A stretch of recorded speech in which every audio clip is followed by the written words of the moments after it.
Praise the Lord நேயர்களே. ஆமேன். Pastor வாருங்கள், வந்து உங்களோட வார்த்தை மூலம் எங்களை ஆசீர்வதிங்க. கர்த்தர் நாமத்தை மட்டுமே உயர்த்துறதுக்கு உங்களை அழைத்த அழைப்பின்படி ஆவலோடு காத்து நிற்கிறோம் உங்களை வார்த்தைகளை கேட்பதற்கு. வாருங்கள் ஃபாஸ்டர், வந்து அந்த கர்த்தர் கொடுத்த வார்த்தையின்படி எங்களை ஆசீர்வதித்து கர்த்தர் நாமத்தை உயர்த்துங்கள். இயேசுவின் நாமத்தின் மூலம். நன்றி பாஸ்டர். God bless you. ஆமென். இன்றைக்கு நாங்கள் புறம்பான மனுஷனையும் உள்ளான மனுஷனையும் பற்றி பார்க்க போகிறோம். ஒரு ஜெபத்துடன் ஆரம்பிப்போம். கிருபையும் இரக்கமும் பரிசுத்தமும் நிறைந்த எங்கள் அன்பு தகப்பனே, நீர் ஆதாம் ஏவாளை படைக்கும் பொழுது மரணமில்லாத சரீரத்தோடு படைத்தீர். ஆண்டவரே, இந்த பாவம் செய்ததன் பின்பாக அந்த புறம்பான சரீரம் வந்தது. ஆனாலும் இயேசு இரக்கமுள்ளவராக சிலுவையில மனுக்குலத்திற்காக சிலுவையில மரித்து உயிர்த்தெழுந்து உம்முடைய பரிசுத்த ஆவியை எங்களுக்கு தந்து உள்ளான மனுஷனில நீர் வாசம் செய்கிறீர். எங்களோடு இருந்த இந்த உள்ளான மனுஷனில நாங்கள் பெலப்பட்டு ஆவி ஆத்துமாவில உள்ளான மனுஷனில அணு தினமும் நாங்கள் பெலப்பட்டு வாழ்ந்து உம்முடைய ராஜ்யத்தில் சுதந்திரித்துக் கொள்ள ரட்சிக்கப்படாத ஒவ்வொரு மக்களும் போனகையும் கிறிஸ்டியனாக மாறி உம்முடைய பரிசுத்த ஆவியை பெற்று உள்ளான மனுஷனில அனுதினமும் வாழ கிருபை செய்வீராக. துதி கன மகிமை ஒன்றான மெய்தேவனாகிய உமக்கு செலுத்தி ஆண்டவரின் இரட்சகருமாகிய இயேசு கிறிஸ்துவின் நாமத்தில் ஒவ்வொருவரையும் ஆசீர்வதித்து ஜெபிக்கிறேன். எங்களை எப்பொழுது நேசிக்கிற எங்க நல்ல பிதாவே, ஆமென். நாங்கள் 2 கொரிந்தியர் 4ஆம் அதிகாரம் 16வது வசனத்துல பார்க்கும் பொழுது, எங்கள் புறம்பான மனுஷனானது நாளுக்கு நாள் அழிந்தும் உள்ளான மனுஷனானது நாளுக்கு நாள் புதிதாக்கப்படுகிறது. பாருங்கள், நாங்கள் ஆதாம் ஏவாள் பாவம் செய்த பின்பாக இந்த சரீரம் வந்தது, இந்த புறம்பான சரீரம். உள்ளான சரீரம் இயேசு கிறிஸ்து சிலுவையில மரித்து உயிர்த்தெழுந்து 50வது நாளில முதலாவதாக அவருடைய பரிசுத்த ஆவி மக்கள் மேல, அந்த சீடர்கள் மேல பொழியப்பட்டது. அந்த ஆவியானவர் இன்றைக்கும் இயேசு கிறிஸ்துவை இரட்சகராக ஏற்றுக்கொள்ளுகிற ஒவ்வொருவரிடத்திலேயும் அவருடைய உள்ளான மனுஷனில அவருடைய பரிசுத்த ஆவியானவர் வாசம் செய்கிறார். எங்களுடைய சரீரத்தை ரோமர் 12ஆம் அதிகாரம் 1வது 2வது வசனத்தின்படி நாங்கள் இந்த சரீரத்தில் எங்களுடைய சரீரத்தில தான் வாசம் செய்கிறார். நாங்கள் சரீரத்தை பரிசுத்த ஆவியானவர் வாழுவதற்கு இடம் கொடுக்கும் பொழுது அதுதான் புத்தியுள்ள ஆராதனையாக இருக்கிறது. பாருங்கள், மனுஷன் இந்த பாவத்தை செய்வது சரீரத்தினூடாக கண்களின் இச்சை, மாம்சத்தின் இச்சை, ஜீவனத்தின் பெருமை, இந்த 3 காரணங்களினாலும் இந்த வெளிப்புறமான மனுஷன் பாவம் செய்கிற மனுஷனாக வாழுகிறான். நாங்கள் ரட்சிக்கப்படுவதற்கு முன்பாக இப்படித்தான் இந்த புறம்பான மனுஷன் ஆதாம் ஏவாளின் பாவத்தின் பின்பாக வந்த இந்த புறம்பான மனுஷனில நாங்கள் வாழ்ந்தோம், பாவம் உள்ளவர்களாக வாழ்ந்தோம். உள்ளான மனுஷனில பரிசுத்த ஆவியானவர் வந்து விட்டதன் பின்பாக எங்களுடைய சரீரத்தில பாவத்துக்கு இச்சைக்கு இடம் கொடுக்காதபடி அந்த ஆவியானவர் எங்களுக்கு உதவி செய்கிறார். பாருங்கள், உள்ளான மனுஷன் நாளுக்கு நாள் புதிதாக்கப்பட்டு கொண்டு வருகின்றது. கர்த்தரே ஆவியானவர் எங்கு உண்டு அங்கு விடுதலை உண்டு. பாவம் செய்யக்கூடாது. பாருங்கள், யோசேப் இப்படித்தான் தன்னுடைய புறம்பான மனுஷனை காத்து கொண்டான். இந்த சரீர பிரகாரமான இந்த மனுஷன் இச்சை உள்ள மனுஷனாக வாழுகிறவனாக இருக்கிறார். ரட்சிக்கப்படுவதற்கு முன்பாக இப்படியாக யோசேப்பு தேவனுக்கு விரோதமாக நான் பாவம் செய்வது எப்படி என்ற ஒரு உணர்வோடு, தேவனுக்கு பிரியமாக வாழ வேண்டும் என்ற உணர்வோடு, இந்த உலகத்துக்கு பின்பு எங்களுக்கு ஒரு வாழ்வு இருக்கிறது, அந்த நித்திய வாழ்வில நாங்கள் நித்தியமாக அந்த மெய்யான தேவனோடு இயேசு கிறிஸ்துவோடு வாழுகிற வாழ்வை இழந்து விடக்கூடாது. இதற்காகத்தான் உள்ளான மனுஷன் நாளுக்கு நாள் புதுப்பிக்கப்பட்டு கொண்டிருக்க வேண்டும். பாருங்கள், இந்த இச்சையான மனுஷன், வெளிப்புறமான மனுஷன், கண்களின் நிச்சய, மாம்சத்தின் நிச்சய, ஜீவனத்தின் பெருமை இந்த உலகத்தின் வழியில இழுத்து செல்கிறது. அது அதனுக்குள்ள அந்த புறம்பான மனுஷனில தான் இந்த எல்லா விதமான அசுத்த ஆவிகளும் கிரியை செய்கிறதாக இருக்கிறது.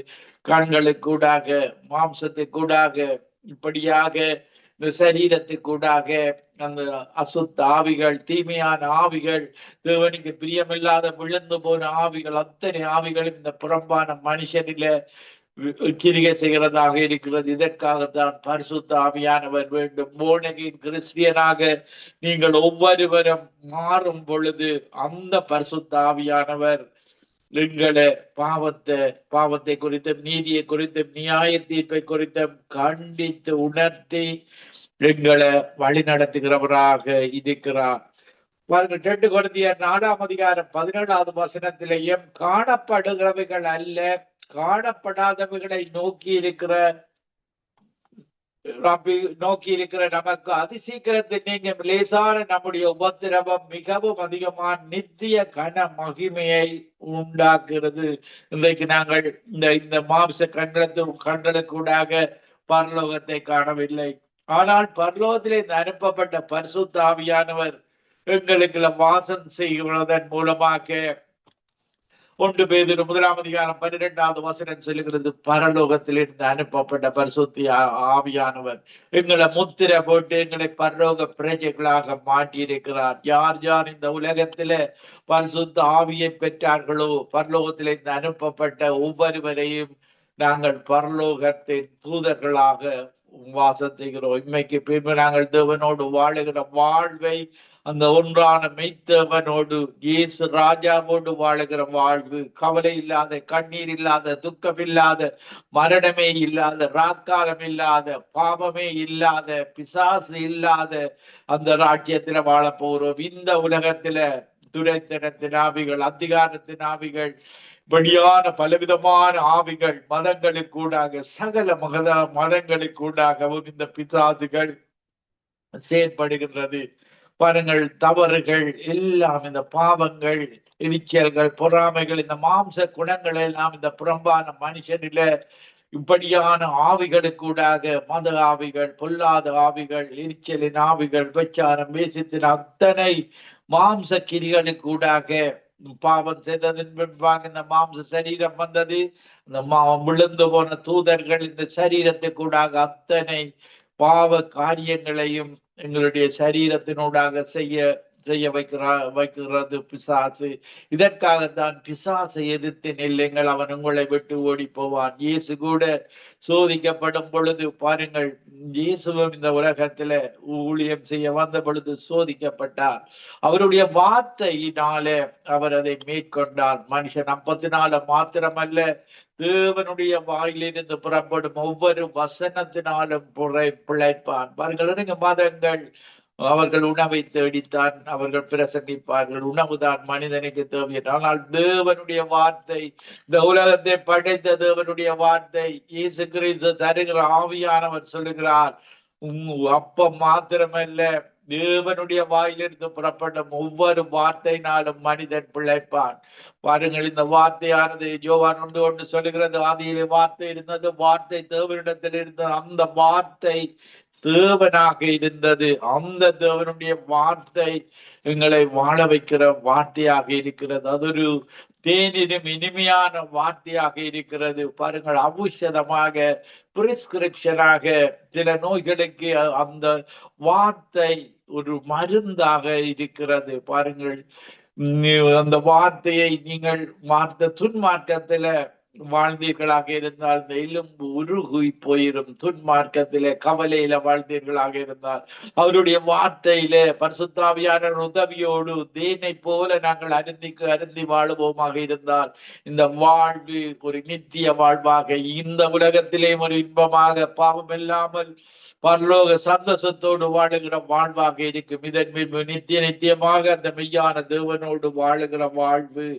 2 கொரிந்தியர் 4:18 காணப்படுகிறவைகள் அநித்தியமானவைகள், காணப்படாதவைகளோ நித்தியமானவைகள். இந்த உலகத்துல நாங்கள் காண்கிறது எல்லாம் ஒரு நொடியில அழிந்து போகிறதாக இருக்கிறது. பாருங்கள், இன்றைக்கு ஈரான், அமெரிக்கா, இஸ்ரேல் யுத்தம், உக்ரைன், ரஷ்யா யுத்தத்தில ஒரு நொடி பொழுதில் அவர்கள் இருக்கிற வீடுகள், கட்டிடங்கள் எல்லாம் அழிந்து போகிறதாக இருக்கிறது. இந்த காணப்படுகிறவைகள், நீங்கள் பொருளை சேர்க்கிறீர்கள், பணத்தை சேர்க்கிறீர்கள், வீடுகளை, கார்களை வேண்டுகிறீர்கள், எல்லாம் ஒரு நிரந்தரமற்றவைகளாக இருக்கின்றன. ஒரு நிமிஷ பொழுதிலே அத்தனையும் அழிந்து போகிறதாக இருக்கிறது. தேவனுடைய ராஜ்யமோ அழியாத ராஜ்யமாக இருக்கிறது. நித்தியமாக வாழுகிற ராட்சியமாக இருக்கிற தேவன். வார்த்தையில சொல்லுகிறார், வானமும் பூமியும் ஒழிந்து போகும், அவருடைய வார்த்தைகள் தான் ஒழியாதது. அவருடைய வார்த்தைகளை நாங்கள் பிடித்து கொள்ள வேண்டும். இந்த வானத்தை பூமியை படைத்த தேவன் தான். ஒரு நாள் சூரியனை படைத்த தேவன் இந்த உலகத்தை படைத்தது ஒரு நாள். புதிய வானம் புதிய பூமியை அவர்தான் அழித்து, வானத்தை பூமியை அழித்து புதிய வானம் புதிய பூமியோடு நாங்கள் இந்த உலகத்திலே 1000 வருட ஆட்சியை வாழ முடியும். அதன் நித்தியமாக வாழுகிற வாழ்வு. மதங்களால இந்த வாழ்வை தர முடியாது. மதங்கள் தவறான வாழ்விலே எல்லா மதங்களுக்குள்ளே தவறான ஆவிகள், பிசாசின் ஆவிகள் செயற்பட்டு, பரிசுத்த ஆவிதான் தேவனுடைய ஒரே ஒரு ஆவியாக இருக்கிறது. அது புத்திர சுவிகார ஆவியாக நீங்கள் பரிசுத்த ஆவியை பெற்றுக் கொள்ளும் பொழுது அவரிடத்துல வருந்தி கேட்க வேண்டும். அவரை விட்டுவிடக் கூடாது. கேளுங்கள் கொடுக்கப்படும், தட்டுங்கள் திறக்கப்படும், தேடுங்கள் கண்டடைவீர்கள். இது பணத்தை தேட சொல்லி செல்லவில்லை. பரிசுத்த ஆவியானவரைத்தான் நீங்கள் தேட வேண்டும், தட்ட வேண்டும். அவரிடத்துல தான் கேட்க வேண்டும். கேளுங்கள். பரிசுத்த ஆவியானவரை நீங்கள் பெற்றுக் கொண்டால் மிகுதி எல்லாம் அந்த பரிசுத்த ஆவியானவருக்கூடாக உங்களுக்கு ஞானம் வரும். ஞானத்தினால நீங்கள் தொழில்களை செய்ய முடியும். ஒவ்வொரு காரியங்களையும் தேவனுடைய ஞானம் வெளிப்படும். இதனாலதான் பல கிறிஸ்தவர்கள் அந்த ஞானத்துக்கு ஊடாக பல தொழில்நுட்பங்களை, பல காரியங்களை கண்டுபிடித்து கொண்டிருக்கிறார்கள். இன்னைக்கு பல நாடுகள் ஆசீர்வாதமான நாடுகளாக கிறிஸ்தவ நாடுகள் இருக்கிறது. காரணம், அவர்கள் மூதாதையர்கள் செய்த தேவனை உண்மையோடும் ஆவியோடும் அந்த தேவனை தொழுது கொண்டது. அவர்கள் தேவனுக்கு பிரியமாக இந்த கிறிஸ்தவ நாடுகள், ஆதியில் இருந்த கிறிஸ்தவர்கள் வாழ்ந்தது நிமித்தம் அந்த தேசங்களில தேவனுடைய ஞானத்தினூடாக பல கண்டுபிடிப்புகளை தேவன் கொடுத்திருக்கிறார். பாருங்கள், சவுத் கொரியா 60% 70% இலங்கையை போல ஒரு புத்திஸ்ட் நாடாக இருந்த சவுத் கொரியா இன்றைக்கு எப்படி கிறிஸ்தவ நாடாக வந்தது? அவர்கள் மெய்யான தேவனை அறிந்து கொண்டார்கள். போல் ஜங்கச்சு என்ற ஒரு போதகர் மூலமாக 60-70 வருடமாக அந்த இடத்துல ஒரு பெரிய 24 மணி தியானமும் தொழுது கொள்ளுகிற ஒரு மலையை உருவாக்கி விட்டிருக்கிறார். பிரேய மலை. எல்லா மக்களும் வேலைக்கு போவார்கள், தொழிலை போவார்கள், ஆசீர்வாதமாக வாழுவார்கள். ஆனால் அவர்கள் வேலை முடிந்த பின்பு, தொழில்கள் முடிந்த பின்பு 24 மணி நேரமும் அந்த பிரேய மவுண்டன்ல, அந்த தேசத்துல பிரேயர் நடந்து கொண்டே இருக்கு. யாரும் எந்த நேரமும் போய் அந்த மவுண்டன்ல ப்ரே பண்ணலாம். இப்படியாக அந்த தேசத்தில் உள்ள மக்கள் உண்மையோடும் ஆவியோடும் அந்த மெய்யான தேவனை பிரசன்னத்தோடு அந்த தொழுது கொள்ளுகிறார்கள். இந்த பிரசன்னம் தான் இந்த நுகங்களை முறிக்கிறதாக இருக்கிறது, கஷ்டங்களை அகற்றுகிறதாக இருக்கிறது. உங்கள் வீடுகளில, உங்கள் வாழுகிற தேசங்களில, இடங்களில அந்த மெய்யான தேவனை 24 மணி நேரமும் தொழுது கொண்டு விட்டால் பாருங்கள், அவர்கள் இந்த வேலை முடிந்து 24 மணித்தியாலமும் அந்த மலைக்கு, மவுண்டனுக்கு பஸ்கள் போய்கொண்டுதான் இருக்கும். 24 மணி நேரமும் தொழுது கொள்கிறவர்களாக அந்த மக்கள் ஆசீர்வதிக்கப்பட்டவர்களாக அவர்கள் வாழுவதை, பல கண்டுபிடிப்புகளை, பல தொழில்நுட்பங்களை அவர்கள் செய்வதை நாங்கள் பார்க்கக்கூடியதாக இருக்கிறது. ஆண்டவராகிய தேவனுடைய ஆவியானவர் அங்கு கிரியை செய்கிறார். உள்ளான மனுஷன் புதுப்பிக்கப்பட்டு கொண்டு வருகிறார். ஆவியும் ஆத்மாவும் தேவனுடைய ஆவியோடு இணைந்து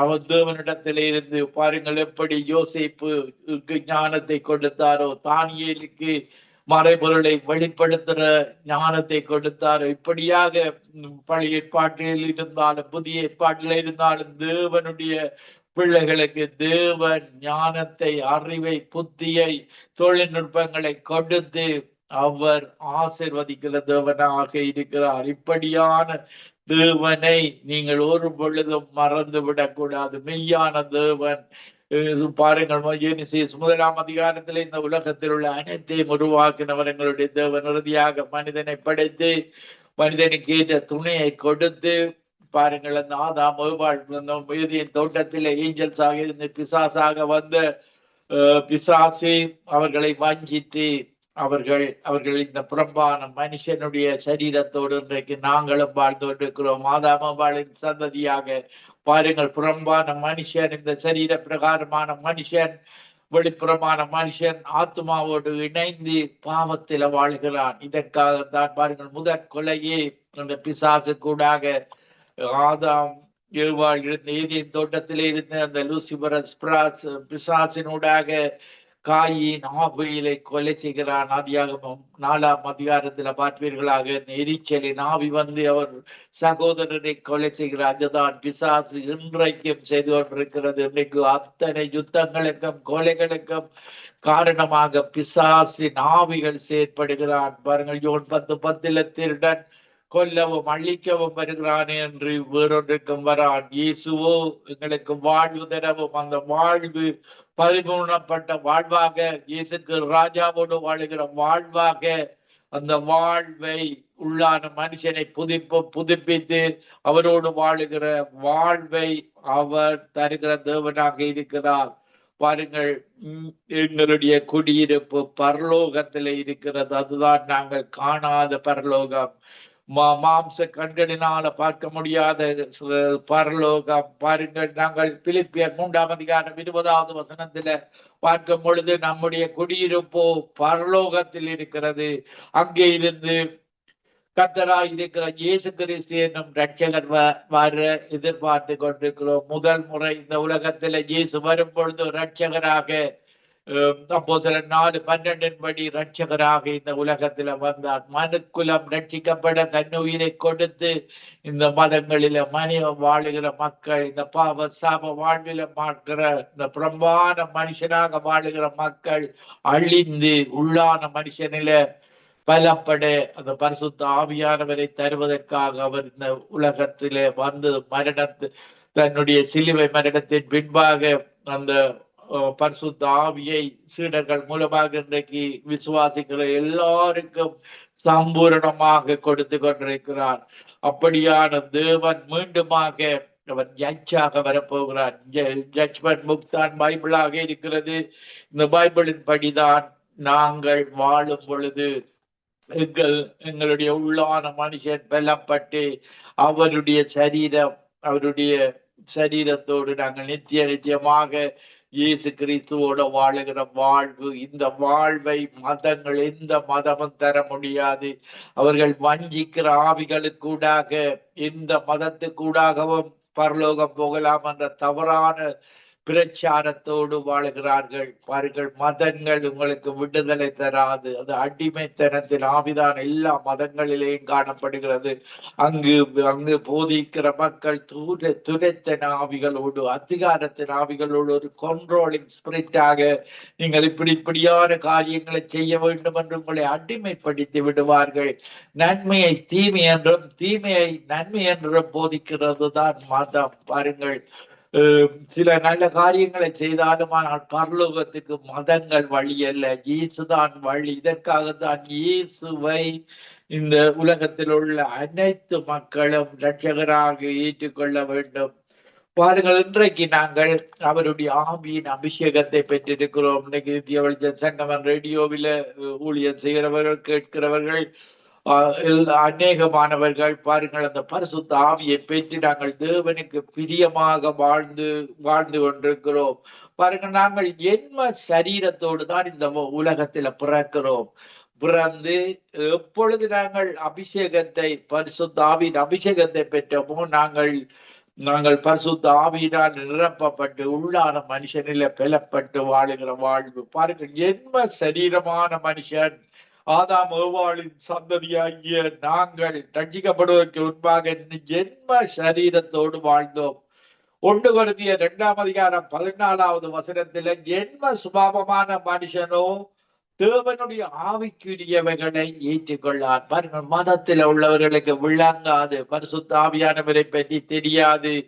அவர்கள் நாங்கள் ரட்சிக்கப்படுவதற்கு முன்பாக ஜென்ம சரீரத்துல வாழ்ந்தோமே அதே போலதான் அவர்களும் மதத்துக்கூடாக, பாவத்துக்கூடாக, ஓரிடச்சேர்க்கையாக, இப்படி சகல பாவத்துக்கூடாகவும் சகல மத வழிபாடுகளுக்கூடாகவும் அவர்கள் ஜென்ம சுபாவமான மனுஷர்களாக வாழ்ந்து கொண்டிருக்கிறார்கள். இந்த மனிதர்கள் மறுபடியும் பிறக்க வேண்டும். அதற்குத்தான் பரிசுத்த ஆவியானவர் வேண்டும். என்ம சுபாவமான மனுஷனோ தேவனுடைய ஆவிக்குரியவைகளை ஏற்றுக்கொள்ளான். அவைகள் அவனுக்கு பைத்தியமாக தோன்றும். அவைகள் ஆவிக்கேற்ற பிரகாரமாய் ஆராய்ந்து நிதானிக்கப்படுகிறவைகளானதால் அவைகளை அறியவும் மாட்டான். அவன் அந்த பரிசுத்த ஆவியை பெறாததன் நிமித்தம் அவன் என்ம சுபாவம் உள்ள மனுஷனாகத்தான் வாழுகிறான். நாங்களும் என்ம சுபாவம் உள்ள மனுஷனாக வாழ்ந்தோம். ஆவியின் அபிஷேகத்தை பெற்ற பின்பு எங்களுடைய உள்ளான மனுஷன் நாளுக்கு நாள் புதிதாக்கப்படுகிறது. எங்களுடைய ஆவி பரிசுத்த ஆவியோடு ஜெபிக்கும் பொழுது, துதிக்கும் பொழுது, ஜெபம் பண்ணும் பொழுது அந்த பிரசன்னத்துல நாங்கள் நிரம்புகிறோம். அந்த பிரசன்னம் எங்களை பரலோகத்தோடு இணைக்கிறது. அந்த பரலோகத்திலிருந்து ஒரு சந்தோஷம், இந்த உண்மையான சந்தோஷம் இந்த பரலோகத்தில் இருந்துதான் பரிசுத்த ஆவியானவருக்கு கூட தான் கிடைக்கிறது. இந்த சிற்றின்பங்கள் எல்லாம் பிசாசினூடாக அற்ப சிற்றின்பங்களாக, அந்த சிற்றின்பங்கள் எல்லாம் உங்களுக்கு கவலையை தரும், துன்பத்தை தரும், பண நஷ்டத்தை தரும். பாருங்கள், சிற்றின்பங்கள் எல்லாம் இந்த குடிப்பழக்கம், போதை பழக்கம், இப்படியான பாவ பிசாசினுடைய கிரிகைகளுக்கு கூடாக அந்த அற்ப சிற்றின்பங்கள் வருகிறது. அது பண நஷ்டத்தை கொடுக்கிறது, குடும்ப பிரச்சனைகளை கொண்டு வருகிறது. இதற்காகத்தான் இயேசு வேண்டும். இயேசுடைய பரிசுத்த ஆவியானவர் வேண்டும். அவருடைய ஆவி, பாருங்கள், ரோமர் 5:5 சொல்லுகிறது, அவருடைய ஆவி எங்களை அன்பை தருகிறது. அன்பை மற்றவர்களுக்கு கொடுக்கும்படியாக பிரதானமான கனியாக அன்பின் கனியை எங்களுக்கு தருகிறது. இதற்காகத்தான் பரிசுத்த ஆவியானவர் வேண்டும். இந்த பரிசுத்த ஆவியானவர் பெற்றவர்கள் பாருங்கள், 1 கொரிந்தியர் 2:15 ஆவிக்குரியவன் எல்லாவற்றையும் ஆராய்ந்து நிதானிக்கிறான், ஆனாலும் அவன் மற்றொருவனாலும் ஆராய்ந்து நிதானிக்கப்படான். பாருங்கள், ஆவிக்குரியவன் தேவன். வேதாகமத்தை நாங்கள் அனுதினமும் தியானிக்கிறோம், படிக்கிறோம். இதனால நாங்கள் ஜென்ம மனுஷனை அறிந்து கொள்ளக்கூடியதாக இருக்கிறது. ஆனால் ஜென்ம மனுஷன் எங்களை அறிய முடியாதவனாக இருக்கிறார். நாங்கள் உள்ளான மனுஷனில் நாளுக்கு நாள் பலப்பட்டு கொண்டு வருகிறோம். பாருங்கள், எபேசியர் 3:16 நீங்கள் அவருடைய ஆவியினாலே, எங்களுடைய தேவனுடைய ஆவி பரிசுத்த ஆவியானவர் மட்டும்தான், நீங்கள் அவருடைய ஆவியினாலே உள்ளான மனுஷனில் வல்லமையாய் பலப்பட, உள்ளான மனுஷன்ல நீங்கள் பலப்பட வேண்டும். ஜெபித்து துதித்து அவருக்கு பிரியமான காரியங்களை செய்து இந்த சரீரத்தில தேவனுக்கு ஒரு ஆராதனையை செலுத்தி சரீரத்துக்கூடாக அவருக்கு பிரியமாக அவர் பரிசுத்தராக இருக்கிறது போல எங்களுடைய சரீரத்தை அவரிடத்தில் ஒப்பு கொடுக்க வேண்டும். பரிசுத்தமாக வாழுவதற்கு அவர் எங்களுடைய சரீரத்தில நாங்கள் ஆராதனை அவருடைய பரிசுத்தமாக வாழுகிறதற்கு ஒப்பு கொடுக்க வேண்டும். பாருங்கள், 1 யோவான் 3:8 பாவம் செய்கிறவன் பிசாசினால் உண்டாகிறான். நாங்கள் ரட்சிக்கப்படுவதற்கு முன்பாக ஜென்ம சரீரத்தோடு வாழ்ந்தோம். அதுல பிசாசு கிரிகை செய்கிறதாக இருக்கிறது. பிசாசு எங்களுக்குள்ள ஒரு தீமையான தோட்சை போடுவான், பாவ தோட்சை. ஏதாவது ஒரு திருடுவது, கொல்லுவது, அழிப்பது, வெச்சாரம், பேசித்தரம், ஏதாவது ஒரு தோட்சை போடுவார். இந்த தோற்று கற்பத்தரிக்கும். இதற்காகத்தான் இயேசு வேண்டும், பரிசுத்த ஆவியானவர் வேண்டும். இந்த தோட்சை முளையிலேயே அவருடைய வசனத்தை கூடாக, வார்த்தை கூடாக, அப்பாலே போ சாத்தானே, அந்த தோட்சுகள் வரும் பொழுது பிசாசுக்கு எதிர்த்து நிற்க வேண்டும். இது பிசாசிடத்திலிருந்து வந்தது. நான் அதை ஏற்றுக்கொள்ள மாட்டேன் என்று நீங்கள் டிக்ரி பண்ணி அதை தவிர்த்து விட வேண்டும். நான் இயேசுவனுடைய பிள்ளை, தேவன் எனக்கு பயமுள்ள ஆவியை கொடாமல் அன்பும் பலமும் தெளிந்த புத்தியும் உள்ள ஆவியை தந்திருக்கிறார். தேவன் என்னை கீழாக்காமல் மேலாக்கி வைத்திருக்கிறார். உங்களுக்கு தீமையாக வருகிற தோட்சுகள் எல்லாவற்றையும் வேதாகமத்தில் வருகிற நன்மையான தோட்சை நீங்கள் எடுத்து சொல்ல நீங்கள் திரும்ப சில வேளைகள் அந்த தோட்ஸ் அகலும் வரைக்கும் நீங்கள் தேவனுடைய வார்த்தை தோட்ஸை சொல்லி அந்த வார்த்தையினூடாக பிசாசின் தோட்ஸ் இல்லாமல் போகிறது. பாருங்கள், இந்த உலகத்தில் இன்னைக்கு பேட் நியூஸ் தான் பத்திரிகைகளில் எல்லா இடத்திலையும் நடந்து கொண்டிருக்கிறது. அந்த பல தீமைகள் நடக்கிறது, கொல்லுகிறது, அழிக்கிறது, திருடுவது, விபச்சாரம், இப்படி ராக்ஸுகள், இதுகள் தான் இன்றைக்கு பேட் நியூஸ். இன்றைக்கு பத்திரிகைகள்ல வருகிற தேவன் தருகிற குட் நியூஸாலே அந்த பேட் நியூஸை அகற்றி விட முடியும். இயேசுவின் நாமத்தினாலே இப்படியான தீமை காரியங்களை இயேசுவின் நாமத்தினாலே அவருடைய வார்த்தையினாலே அவர் எங்களுடைய தேவன் பரிபூரணர், குறைவுகளை எல்லாம் நிறைவாக்குறவர். எங்களை பரலோகத்திலே எந்த குறையும் இல்லாமல் வாழ செய்கிறார். இந்த உலகத்திலே நாங்கள் அவருக்கு பிரியமாக வாழும் பொழுது இந்த உலகத்திலே எந்த குறைவும் இல்லாமல் எங்களை வாழ செய்கிற தேவன் தான் எங்களுடைய தேவன். பாருங்கள், பிசாசு யோன் 10:10 திருடவும் கொல்லவும் அழிக்கவும் வருகிறானே என்று வேறொன்றுக்கும் வரான். இப்படியான பாவ தோட்ஸ் வரும் பொழுது, பாவ சிந்தனைகள் வரும் பொழுது, யோசேப்பை போல நான் தேவனுக்கு விரோதமாக பாவம் செய்யக்கூடாது. இந்த தோட்ஸ் என்னுடையது அல்ல, இது பிசாசிடத்திலிருந்து வருகிறது. அப்பாலே போ சாத்தானே, அப்பாலே போ இந்த தோட்ஸ் இயேசுவின் நாமத்தில். நான் இயேசுவின் பிள்ளை. அவருடைய வார்த்தையை தீமையை நன்மையாக மாற்றுகிறது. அவர் இந்த தீமையான தோட்ஸ் என்னிடத்தில் இருக்கக்கூடாது. இயேசுவின் ரத்தத்தினால் இந்த தோட்ஸை கழுவி அகற்றிவிடும். நீங்கள் ஜெபித்துக் கொள்ள வேண்டும். இந்த ஒவ்வொரு தோட்சுகள், சோர்வுகள் வரும் பொழுது தேவன் எனக்கு சோர்வின் ஆவியை தராமல் உற்சாகத்தின் ஆவியை தருகிற தேவனாக இருக்கிறார். பாருங்கள், இப்படியாக தாவீது பாவம் செய்த பொழுது கூட பாருங்கள், அவன் இயேசு தேவனிடத்துல தான் போய் விழுகிறான். ஏதாவது பாவ தோட்சிகள் வரும் பொழுது தேவனிடத்துல விழுந்து விட வேண்டும். எனக்கு உங்களுடைய கிருபையையும் இரக்கத்தையும் தாரும். இந்த தோட்ஸ் எனக்கு வந்து விட்டது. அவரிடத்துலதான் நீங்கள் சரணடைந்து விட வேண்டும். பிசாசிடத்துல தொடர்ந்து நீங்கள் பாவத்தை செய்வீர்களாக இருந்தால் பிசாசு உங்களுடைய மரணத்தை வர வைத்து இறுதியாக நரகத்துக்கு இழுத்து செல்கிறவனாக இருக்கிறான். பாருங்கள், யோவான் 10:11 நானே நல்ல மேய்ப்பன் ஆடுகளுக்காக ஜீவனை கொடுக்கிறார். எங்களுக்காக அந்த ஜீவனை கொடுத்தவர் அவர்தான் ஆண்டவராகிய இயேசு கிறிஸ்து. பாருங்கள், தாவீது கூட சிங்கத்தோடும் கரடியோடும் போராடி ஆடுகளை காப்பாற்றினார். அதே போலதான் இயேசு தன்னுயிரை கொடுத்து மண்ணுயிரை, எங்களுடைய மனுக்குலத்தின் உயிரை வாழ வைப்பதற்காக தன்னுயிரை கொடுத்து எங்களை அவருடைய ராஜ்யத்துல வாழ வைக்க. பாருங்கள், சிலுவையில கூட இயேசு இந்த உலகத்தில் அவர் இந்த ராஜ்யத்தை அமைக்க வரவில்லை, யூத ராஜா என்று எழுதினார்கள். பாருங்கள், இந்த உலகத்தில் அவர் ராஜ்யம் இல்லை. எங்களுடைய குடியிருப்பு பரலோகத்தில் இருக்கிறது, நித்தியமான வாழ்வு. அதற்காகத்தான் எங்களை அபிஷேகம் பண்ணி வைத்திருக்கிறார். பாருங்கள், லூக்கா 4:18 கர்த்தருடைய ஆவியானவர் என்மேல் இருக்கிறார், தரித்திரருக்கு சுவிசேஷத்தை பிரசங்கிக்கப்படபடி. இது கடைசி காலத்தை நோக்கி போய்கொண்டிருக்கிறோம். தரித்திரர்கள், இயேசுவை அறியாதவர்கள், மதத்தில் உள்ளவர்கள் அனைவருக்கு நாங்கள் சுவிசேஷத்தை பிரசங்கிக்கும்படி எங்களை அபிஷேகம் பண்ணி இருக்கிறார். நறுங்குண்டவர்களை குணமாக்கவும் அவருடைய வார்த்தைகளை நாங்கள் ஒரு பொழுதும் அந்த வார்த்தைகள் திரும்பி வெறுமனையே திரும்பி வராது. பாருங்கள், மாடிய முறைந்த மழையும் வானத்திலிருந்து இறங்கி விதைக்கிறவருக்கு விதையை, புசிக்கிறவருக்கு ஆகாரத்தை கொடுக்கிறது அப்படியோ அவருடைய வாயிலிருந்து புறப்படும் வசனம் உங்களை ஆசீர்வதித்து விட்டு, உங்களுக்கு நன்மைகளை செய்துவிட்டு, உங்களை இந்த உலகத்தை மிருகங்கள் மூலமாக, பறவைகள் மூலமாக எங்களுக்கு தேவையான அத்தனை உணவுகளை இந்த உலகத்தில் மழையாக வந்து ஆசீர்வதித்து விட்டு தான் திரும்புகிறது. இப்படித்தான் நீர் திரும்புவது போலதான் அவருடைய வார்த்தையும் அந்த ஆசீர்வதிக்கிற வேலையை, நன்மையை செய்கிற வேலையை செய்து விட்டு தான் திரும்புகிறதாக இருக்கிறது. பாருங்கள், அவருடைய ஆவி புத்திர சுவிகார ஆவியாக இருக்கிறது. இயேசு கிறிஸ்துவின் நாமத்தின் மேல் விசுவாசம் உள்ளவர்களாகி இயேசுவை ஏற்றுக்கொண்டவர்கள் எத்தனை பேர்களோ அத்தனை பேர்களும் தேவனுடைய பிள்ளைகள். எங்களுக்கு அவருடைய ஆவியினால தந்திருக்கிறபடிதான் நாங்கள் உள்ளான மனுஷனிலே ஆவியில செயற்பட வேண்டும். பாருங்கள், நாங்கள் ரட்சிக்கப்படுவதற்கு முன்பாக அடிமைத்தனத்தில் ஆவியில இருந்தோம்.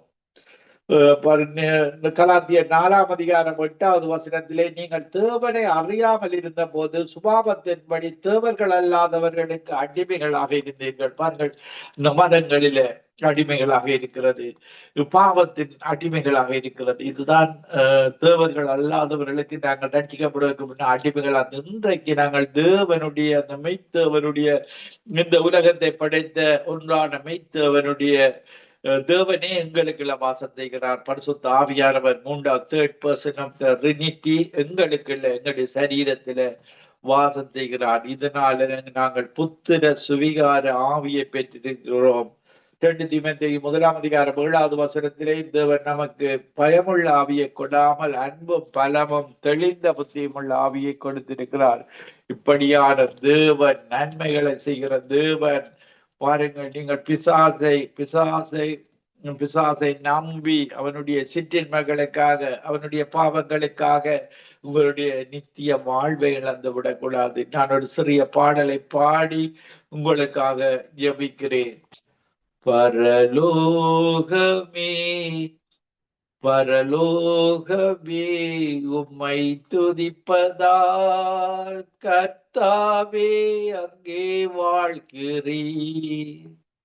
பரலோகமே உம்மை துதிப்பதால் கர்த்தாவே அங்கே வாழ்கிறேன். பரலோகத்தில கேருபீன்கள் சேராபீன்கள் 24 மணித்தியாலும் அவரை பரிசுத்தர் பரிசுத்தர் என்று துதித்து கொண்டிருக்கின்றன. ஆலயத்தில் உம்மை துதிக்கிறோம் கர்த்தாவே எழுந்தருளும். பரலோகமே உம்மை துதிப்பதா கர்த்தாவே அங்கே வாழ்கிறீர். ஆலயத்தில் உம்மை துதிக்கிறோம் கர்த்தாவே எழுந்தருளும். துதிக்கிறோ ஒன்றாக கூடி துதிக்கிறோ. அல்லேலூயா துதிக்கிறோ ஒன்றாக கூடி துதிக்கிறோ. உந்தன் நாமம் உயர்த்தும் இடத்தில் அங்கே வாசம் செய்வீர். உந்தன் நாமம் உயர்த்தும் இடத்தில் அங்கே வாசம் செய்வீர். துதிக்கிறோ ஒன்றாக கூடி துதிக்கிறோ.